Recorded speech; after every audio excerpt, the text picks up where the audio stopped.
Comment diantre redonner à la ville ses lettres de noblesse et mettre fin à la nostalgie des anémies bas? En relançant la compagnie, mais surtout en désenclavant le Kassai oriental qui, sur la carte au centre du pays, est supposé être relié par route et chemin de fer 2 fois à la mer et au grand centre urbain. En attendant cela, exemple de difficultés quotidiennes, ici, à Mbujimaï, on va parler essence et autres faits du quotidien des habitants de la ville, fief du président de la République. Ça va mieux au Kassai?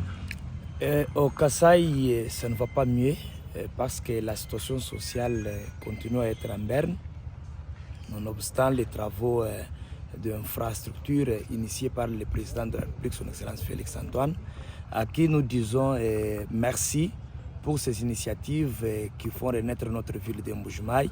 Mais à cela, il reste encore les social de la population. Il y a le chômage accru au Kassai oriental, et aussi la situation sanitaire qui demeure précaire dans les hôpitaux de la place. Le Kassai oriental est avec le président de la République et à qui nous appelons qu'il continue et qu'il multiplie de plus les actions concrètes à impact visible pour rendre l'espoir à la population dans cette zone qui était invivable il y a quelques années passées. Et il y a aussi le problème de l'amélioration de la fourniture de l'énergie électrique et aussi en eau potable. Voilà. Et l'on parle pour cette dernière étape de la situation sociale en Berne. Le coût de la vie à Mbujimaï, province enclavée, est extrêmement important. Mais que pourraient signifier des actions visibles à part le rétablissement de l'eau? On a vu que ce sera difficile avant 2024 et l'électricité dans les mêmes délais. Nous avons pris comme produit étalon le carburant, 3 700 francs le litre à la pompe, tel est le prix maximum fixé par le gouvernement pour les stations fournies par les sources d'approvisionnement officielles, entendez les compagnies à qui est payé le désormais célèbre manque à gagner. À Mbujimaï, à part peut-être le témoignage recueilli par le DP de la SNEL, cela semble être peu le cas. Les pompistes qui vendent importent le carburant d'Afrique du Sud. Et cela a une incidence certaine sur le prix. Bonjour madame, combien coûte le litre d'essence ici? 4500. Mais c'est marqué 3700? Non, c'est 4500. Là-bas, on n'a pas encore paramétré. Pour 81 400, je dois donner 100. Non, on n'a pas encore paramétré. Ici, c'est l'ancien prix de 3700. Mais nous vendons à 4500. Est-ce qu'il y a du carburant? Oui. Beaucoup de carburant ici? Oui. Il n'y a pas la pénurie? Bon. Là, vous pouvez parler avec les gérants. Nous importons les carburants de l'Afrique du Sud. Jusqu'ici, ça passe par la porte d'entrée de Sakania. Sakania, Manditou. Nous envoyons nos camions qui vont les transporter à partir de Manditou pour l'acheminer à Mbujimaï. Quelle est la différence entre celui que vous importez et le carburant qui est apporté par les autres voies en termes de qualité, en termes de prix? En termes de qualité, nous avons une meilleure qualité de carburant. Mais en termes de prix, comme je n'ai jamais acheté par d'autres voies, là, je ne connais pas. Parce que l'établissement MLB est resté seul depuis 2022 jusqu'à ce jour importateur de carburant pour la province du Kassai oriental. Le prix des carburants varie d'un moment à l'autre. Par exemple, les 5 derniers mois qui viennent de se passer ici, le prix des carburants était parti de 1400 $ le mètre cube rendu Manditou à 1800 $ le mètre cube rendu Manditou. C'est pour cela que nous ne pouvons pas vous dire que le prix est fixe. Nos prix sont fluctuels, c'est-à-dire que nous suivons la variation. Chaque mois ça varie, chaque mois ça varie. Lorsque ça monte, nous montons aussi à la station. Lorsque ça baisse, nous baissons aussi à la station. Comment est-ce que vous faites alors pour respecter le prix officiel fixé par le gouvernement pour la zone centre? Nous sommes une province qui se trouve au centre d'autres provinces. Pour avoir même les maïs ici au Kassai oriental, nous devons toujours tendre notre main vers d'autres provinces.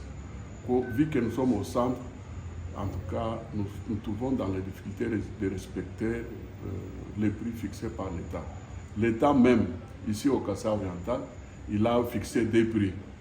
Les carburants qui viennent de l'Est a son prix et les carburants qui viennent de l'Ouest a aussi son prix. Nous sommes du Sud, nous avons aussi notre prix.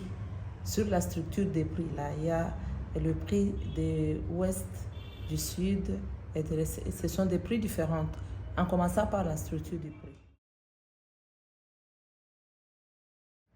Et je m'adresse aussi au gouvernement, s'ils peuvent aussi me soutenir. Là, s'ils me soutiennent, je peux baisser les prix en moyenne, à condition que je sois soutenu. Soutenu comment? Bon, c'est-à-dire, je peux vendre au prix que l'État fixe. Maintenant, le prix me donne maintenant les manques à gagner. Vous ne recevez pas de manque à gagner ici? Je ne reçois ne fût-ce que les 20% qui est fixé par l'État congolais. Jamais de rupture de stock?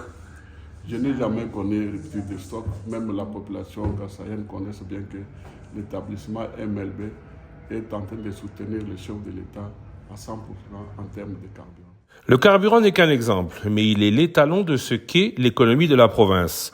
Tous les secteurs souffrent de l'enclavement du Kasaï oriental où les fournitures ne viennent que par les rares navettes du train ou via la route nationale 1, coupée très loin, un peu avant Kananga.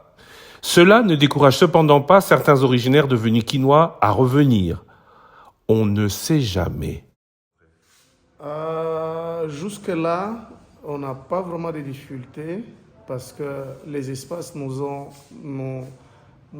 été octroyés sans problème. C'est-à-dire que nous sommes en une bonne collaboration avec les autorités coutumières et le gouverneur lui-même encourage ça. C'est pourquoi nous nous sommes dit nous rentrons quand même chez nous pour se construire un lieu, on ne sait jamais. On peut toujours rentrer ici aussi pour les investissements. Pas de problème de terre, mais peut-être de problème d'approvisionnement.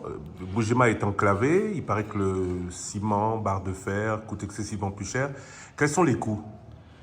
En tout cas, ça c'est un problème très sérieux, le problème de l'enclavement de Mbuji-Mayi, parce que vous restez sans ignorer que dans les années obscures, la SNCC faisait un grand travail avec le transport qui quittait le Katanga vers le Kasaï. Mais au jour d'aujourd'hui, le rail pose problème réel. Alors nous en appelons aux autorités du pays de s'investir davantage, notamment les chefs de l'État, pourvu que cet aspect de désenclavement soit discuté et puis vidé. Parce qu'au jour d'aujourd'hui, se procurer le ciment, le ferron et tout ce que vous voulez comme matériel de construction pose problème sérieux. Arriver à Mbuji-Mayi par route est très difficile. Sur la route nationale 1, les travaux pour relier Mbuji-Mayi à Kinshasa et donc au port de Matadi sont arrivés au stade de la réalisation du tronçon Chikapa-Kananga au niveau de Kamwesha, à 300 km de Mbuji-Mayi. Sur la voie Kananga-Mbuji-Mayi, les travaux vont bientôt commencer. Exceptionnellement, ils seront financés par le FPI, le Fonds de promotion de l'industrie. Ce sont des travaux qui pourront financer des projets d'industrialisation du pays, nous a dit le ministre d'État Alexis Guissaro. Les deux villes ne seront donc reliées que dans environ 2 ans, ce qui ne résoudra pas réellement le désenclavement de Mbuji-Mayi via la voie ouest, car de Kikwit à Bachamba, la route est fortement dégradée sur 90 km. Ce constat était aussi celui récemment fait par l'équipe de Top Congo FM au cours de sa grande tournée dans le Bandundu. L'ABAD, qui avait financé la route jusqu'à Bachamba, a accepté de refaire cette route, nous indique le ministre d'État des ITPR. Les entreprises sont d'ailleurs déjà en déploiement.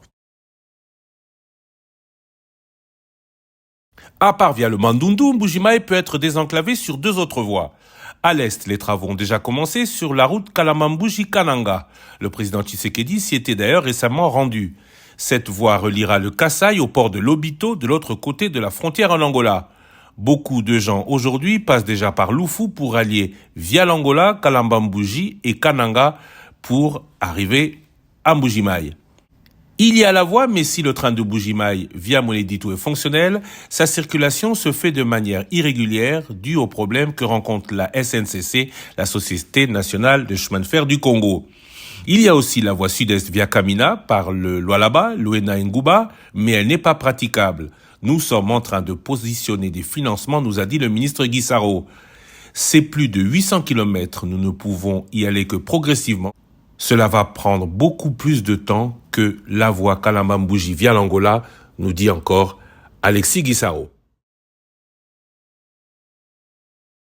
Face à l'arrêt prolongé de la MIBA, des enfants d'anciens employés se sont mobilisés. Bonjour, je suis Karine Bouilly, fille MIBA et de grands-parents MIBA. Je suis enfant MIBA, je m'appelle Dani Niemboué, je suis la présidente du club Poste MIBA. J'ai travaillé plus de 37 ans dans cette entreprise d'économie mixte. La MIBA est certes en difficulté, mais elle n'est pas morte. Aujourd'hui, je ne peux qu'encourager et soutenir les efforts de la RDC et de son président pour réunir toutes les conditions nécessaires à une relance d'une exploitation minière industrielle d'extraction du diamant à Mbuji-Mayi pour ses habitants et pour l'économie du Kasaï et celle de la RDC. J'appuie avec force l'initiative de son Excellence Monsieur le Président de la République, Félix Antoine Tshisekedi Tshilombo, pour la relance de cette minière de Bakwanga qui permettra effectivement le développement et le mieux-être de ces populations.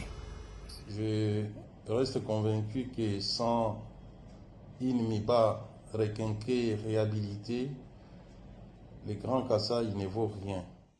La relance de la MIBA est très importante pour la région de Kasaï et pour sa population et surtout pour les anciens travailleurs de la MIBA. Les diamants de Mbuji-Mayi a beaucoup contribué au budget de l'État, au budget du gouvernement central.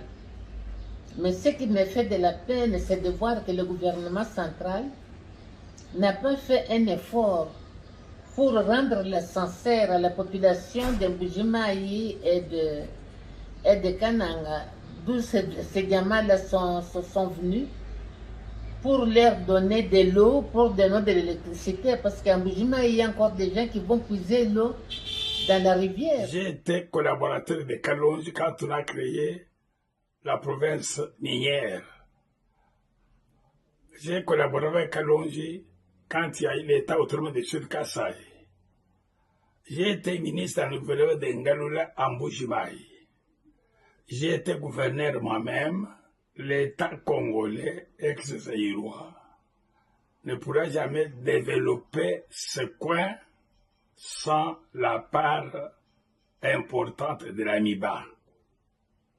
Je parle en connaissance de cause.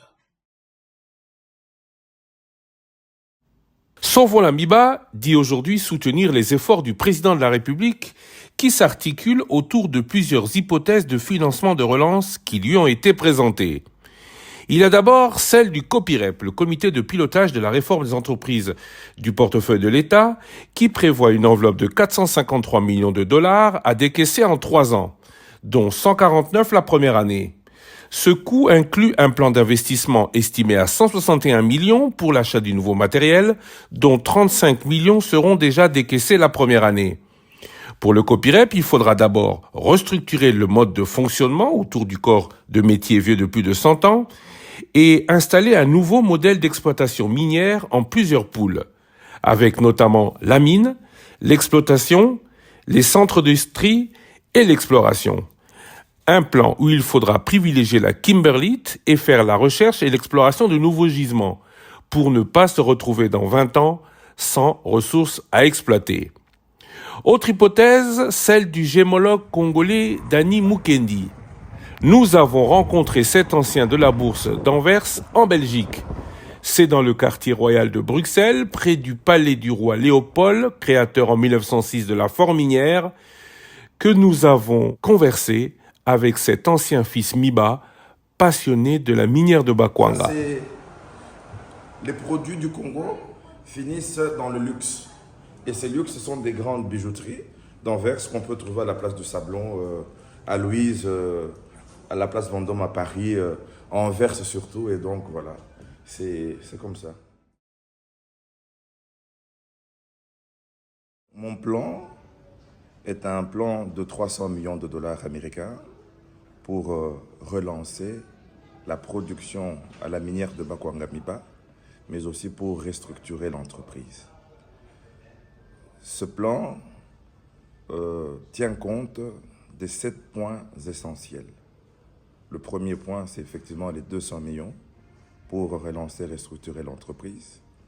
Ensuite, sécuriser le polygone minier pour garantir le profit à l'investisseur, mais lutter contre le vol et la fraude structurelle de diamants qui s'est installée à la MIBA. Aussi,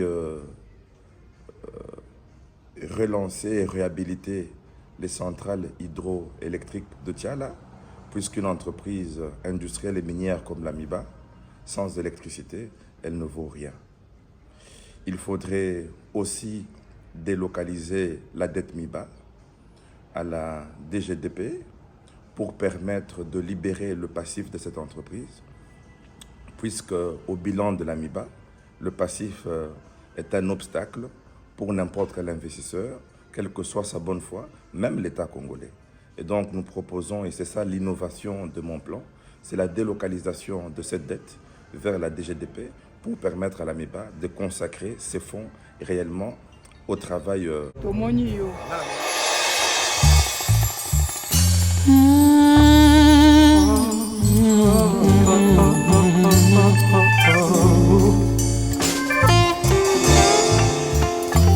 Grâce au chef de l'État, la République démocratique du Congo a des résultats extraordinaires. Le chef de l'État est en train de réaliser ce que personne d'autre auparavant n'avait pu réaliser. Une augmentation exponentielle des recettes de l'État. Le budget de l'État va atteindre 15 milliards et peut-être même dépasser. C'est dans le cadre de cet effort que nous reconnaissons que je pense qu'il est aussi utile de relancer la MIBA. D'ailleurs, je pense et je suis convaincu qu'aujourd'hui, avec ces efforts de la République et du gouvernement, il est possible que l'État seul relance la MIBA pour permettre au centre de la République démocratique du Congo de se relancer économiquement. Une MIBA relancée, c'est l'espace Kasai relancé.